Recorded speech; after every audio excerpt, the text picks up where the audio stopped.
Beth Saão. Senhor presidente, deputadas e deputados desta casa, nossos companheiros, em especial um forte abraço ao Nery, à Carla, ao Peruel, ao Orlando também, que foi nosso colega aí na Assembleia, que eles possam se recuperar o mais breve possível. O Nery já está, pelo visto, graças a Deus, conversando conosco, e espero que essa evolução de todos eles seja o mais rápido possível. Eu queria dividir a minha fala em dois aspectos. O primeiro, a questão especialmente da saúde. Ontem, a hora que foi feita a atualização dos dados, eu fiquei muito atenta na questão do estado de São Paulo. Até ontem à tarde, nós tínhamos 1.500, final da tarde, 1.517 casos, com 113 óbitos. Isso significava um percentual de 7,4%, o que é muito elevado, muito elevado. Nós estamos achando que 113 pode não ser um número muito grande, mas é. E se manter este percentual elevado assim, na medida em que o número de contaminados for aumentando, nós vamos ter muitas mortes. Por isso mesmo que essa questão na área da saúde, ela é fundamental. A primeira delas, e ontem eu vi alguns deputados se manifestando nesse sentido, é a urgência de você poder colocar os testes. Quanto mais testes nós pudermos fazer na população, mais vida nós conseguiremos salvar. E este exemplo é exemplo que tem vindo de países que estão sendo muito bem-sucedidos nesse enfrentamento, como é o caso da Alemanha, como é o caso da Coreia, que estão conseguindo fazer muitos testes na população. São Paulo precisa pensar isso. Ainda há pouco, o deputado Edmir cita o Instituto Butantan, que é um instituto que reúne uma expertise muito importante no sentido de poder dar uma contribuição fundamental neste momento, principalmente nas pesquisas e na produção desses testes, quem sabe. Nós temos a FURP, né? São empresas públicas, institutos públicos, que correram até o risco de serem privatizados, mas, graças a Deus, não o foram, e podem dar uma contribuição e podem trazer aí esse acúmulo que eles têm para ajudar. Penso também, senhor presidente, caros colegas, que nós temos que talvez ampliar até os hospitais de campanha. Por enquanto, é muito bem-vinda o hospital, muito bem-vindo o hospital que foi erguido no estádio do Pacaembu, como também no Anhembi, mas certamente nós teremos outros. E destinar, aqui na minha cidade, nós temos 5 hospitais em Catanduva. Alas inteiras estão sendo destinadas, já foram adaptadas, adequadas para receber os pacientes que estão com o vírus do coronavírus. Então, é importante também que o governo do estado faça isso. Penso que a saúde, nesse sentido, precisa estabelecer a distribuição de mais recursos. O governo precisa ver da onde ele vai ter, se tem outros fundos. A gente sabe que existe o fundo de saúde, mas é preciso utilizar outros fundos para poder não deixar faltar nada. Ontem, para vocês terem uma ideia, de anteontem para ontem, houve um aumento de 18% de internações nas UTIs e no centro de terapia intensivas. É muito alto esse número. Havia 100 profissionais de saúde já no estado de São Paulo, inclusive suspeitas de alguns médicos renomados contaminados pelo vírus. Então, a saúde é algo onde nós temos que dar uma atenção para lá de especial, principalmente também, senhor presidente, na compra dos EPIs. EPIs, nesse momento, não podem faltar. O Hospital das Clínicas ontem anunciou que havia 1 milhão de máscaras. Isso é muito importante, mas nós não temos só o Hospital das Clínicas. Por exemplo, o Hospital do Mandaki estava faltando equipamentos de proteção individual. Em outros hospitais, a gente tem ouvido as denúncias, também faltam.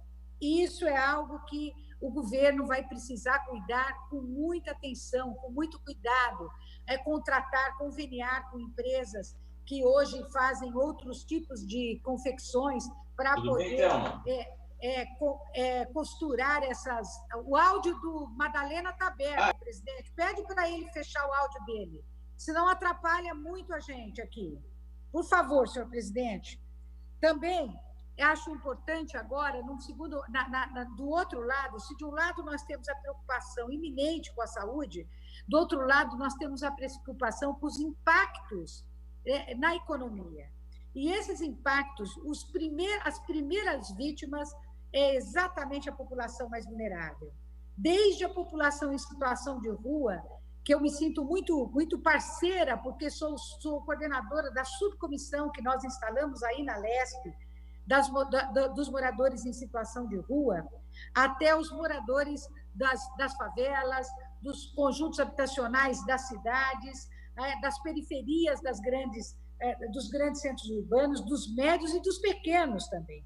Por isso, esse decreto hoje, que vai atender os 644 municípios do Estado, ele é importante também, porque ele vai permitir dar celeridade às ações que as prefeitas e os prefeitos vão tomar, e atendendo também os municípios que têm acima de 100 mil habitantes. Para vocês terem uma ideia, gente, ontem, Rio Preto computou quase 200 casos, Rio Preto, que é aqui vizinha minha, quase 200 casos de suspeitos. A minha cidade, quase 40 casos de suspeitos, uma cidade que tem pouco menos, aproximadamente 130 mil habitantes. Então, nós sabemos que vai haver uma capilaridade, infelizmente, dessa contaminação voltada para o interior.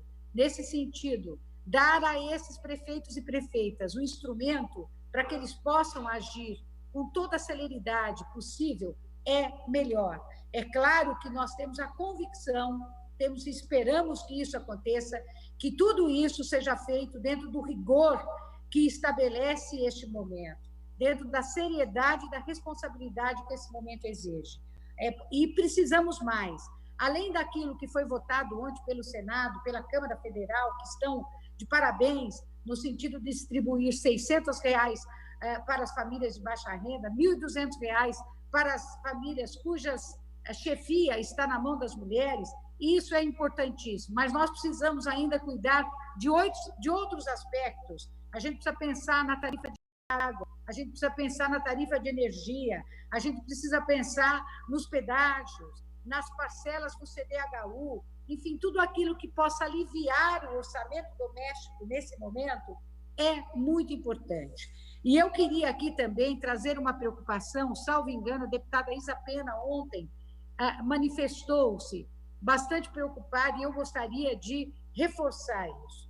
Eu vi esses dias uma informação de que houve um aumento de mais de 50% na violência sobre a mulher em função do isolamento social. E a gente já tinha essa preocupação. Nós reforçamos que o isolamento social é indiscutivelmente a principal ação para podermos conter o avanço do vírus. E isso não sou eu que falo.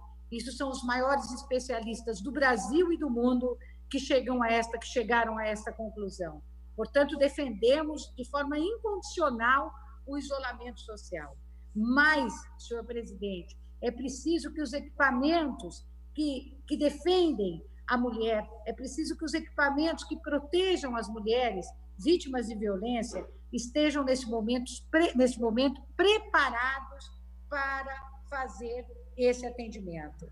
Acho fundamental, porque, do contrário, nós teremos, além de todos os problemas que nós estamos vivenciando, que a gente nunca experimentou na nossa história enquanto país, talvez esse seja o pior momento do Brasil, porque ele atinge a todos, ele é um vírus, infelizmente, muito democrático, nós ainda temos a questão da preocupação com a violência. E não é só com as mulheres. A gente que trabalha com a questão da criança e do adolescente há longos anos, sabemos que as crianças também podem ser vítimas de abusos, os adolescentes também podem ser vítimas de abuso. Então, eu peço aqui que nós façamos uma campanha até para quem seja vizinho, para quem esteja ouvindo, às vezes, algum barulho, algum ruído diferente, que denuncie. E que a Secretaria de Segurança Pública do Estado prepare também as suas agentes, os seus agentes, para poder dar suporte e socorro a essas pessoas, a essas mulheres, a essas adolescentes, a essas crianças. Não podemos abandonar, porque Para concluir, um deputada Beth. você tem... Estou concluindo, presidente. É um momento onde você tem muitos desdobramentos e todos precisam ser olhados com a sensibilidade necessária. Nós também vamos votar favoravelmente a esse projeto, esperando que ele ajude a reduzir os impactos, seja na vida, seja na economia e na saúde das pessoas. Obrigada, senhor presidente.